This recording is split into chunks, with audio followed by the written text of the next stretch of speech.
अपना घर हो या किराए का, ये सवाल तो शायद हर किसी के दिमाग में कभी ना कभी घूमता ही है। बिल्कुल, ये एक बहुत बड़ी उलझन है। तो आज हम जिस गाइड पे बात कर रहे हैं वो इसी उलझन के हर पहलू की गहराई में जाती है, पैसों से लेकर मतलब मन की शांति तक। हाँ, और हमारा मकसद है कि इससे वो ज़रूरी बातें निकालें जो एक बेहतर फैसला लेने में मदद करें। तो चलिए शुरू करते हैं। गाइड की शुरुआत ही एक बहुत तीखे सवाल से होती है। हम्म, क्या आप घर खरीदने के लिए सच में तैयार हैं? इसमें 15-20% डाउन पेमेंट की बात तो है, पर एक चेतावनी भी है। वो हाउस रिच कैश पूर वाली बात? हाँ, बिल्कुल। गाइड में एक नियम बताया गया है कि अगर आपकी ईएमआई महीने की कमाई के 30% से ज्यादा है, तो आपके पास घर तो होगा। पर शायद ज़िंदगी जीने के लिए पैसे नहीं। सही। बिल्कुल। और ये एक ऐसी लाइन है जिसे बहुत लोग अनजाने में पार कर जाते हैं। हम्म।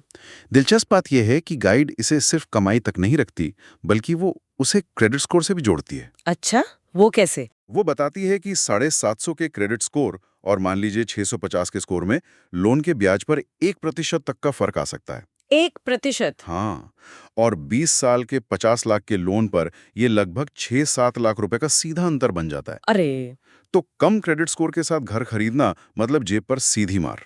ऐसे में किराए पर रहना एक समझदारी भरा फैसला हो सकता है। ठीक है, तो पैसों की बात तो एक हद तक साफ है, पर गाइड का जो हिस्सा मुझे सबसे ज्यादा सोचने पर मजबूर कर गया, वो ये था कि ये फैसला सिर्फ बैंक बैलेंस का नहीं है। ये जिंदगी जीने के तरीके का है। हाँ। गाइड में लिखा है कि किराए पर रहने वाले लोग अपनी कमाई का एक हिस्सा अनुभवों पर खर्च करते हैं, जैसे घूमना फिरना या कुछ नया सीखना। उन्हें एक जगह बंधे होने का बोझ महसूस नहीं होता। बिल्कुल। और अगर हम इसे बड़ी तस्वीर से जोड़े तो घर खरीदना आपको एक स्थिरता देता है, एक भावनात्मक सुरक्षा देता है। अपने घर की दीवारों का रंग बदलना हो या किचन को अपनी मर्जी से बनवाना, ये आजादी एक बहुत बड़ा भावनात्मक लाभ है। ये तो है।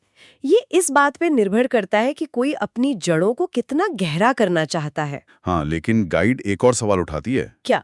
कि क्या ये आजादी एक कीमत पर आती है? यही तो मैं पूछने वाली थी। क्या ये आजादी एक तरह का धोखा नहीं है?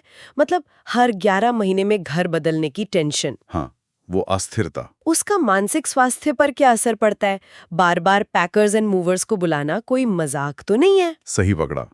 और इस अस्थिरता के अलावा एक और चीज है जिसे खरीदार अक्सर कम आंकते हैं। वो क्या? छिपी हुई लागतें। जैसे maintenance. Maintenance, property tax, society charges, ये सब भी तो हिसाब में रखना चाहिए। सही बात है, ये छोटी मोटी रकमें नहीं होती।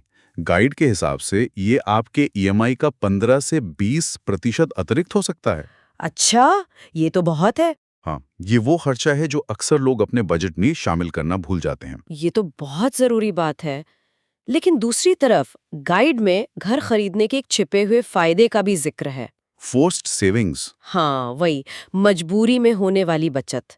आप हर महीने जो ईएमआई भरते हैं, उसका एक हिस्सा आपके घर की कीमत में जुड़ता जाता है ना? बिल्कुल, जो एक तरह से आपकी संपत्ति बन रही है। किराए के साथ ये बचत अपने आप नहीं होती। नहीं होती। हाँ, ये एक बहुत बड़ा मनोवैज्ञानिक फायदा है और यहीं पर लंबी अवधि की योजना काम आती है। हम्म। गाइड में एक कहानी है, एक कपल की जिन्होंने शहर के बाहर एक बड़ा घर तो ले लिया, लेकिन रोज के 3 घंटे के सफर ने उनकी जिंदगी से खुशी ही छीन ली। ये तो एक चेतावनी है। हाँ, कि आप उस जगह पर अगले 10-15 साल कैसे बिताएंगे, ये सोचना बहुत जरूरी है। और हाँ, प्रधानमंत्री आवास योजना जैसी सरकारी स्कीमें और टैक्स छूट। वो इस लंबी अवधि के निवेश को थोड़ा आसान बना सकती हैं। बिल्कुल। तो इस सब का मतलब क्या निकलता है? मतलब ये कि कोई एक सीधा जवाब तो है नहीं। नहीं है। ये लड़ाई सिर्फ किराया बनाम ईएमआई की नहीं है। ये तो कैश फ्लो बनाम एसेट, आजादी बनाम जड़ें। और आज के अनुभव बनाम कल की सुरक्षा की बहस है। बिल्कुल। और संख्याओं और स्थिरता से परे श्रोताओं के लिए सोचने वाली बात यह है, अगले 5 या 10 वर्षों के लिए घर का वास्तव में क्या मतलब है। एक पता या एक एहसास? हाँ, और कौन सा रास्ता, किराए पर लेना या खरीदना, उस सोच को, उस नजरिए को सबसे अच्छी तरह से पूरा करता है।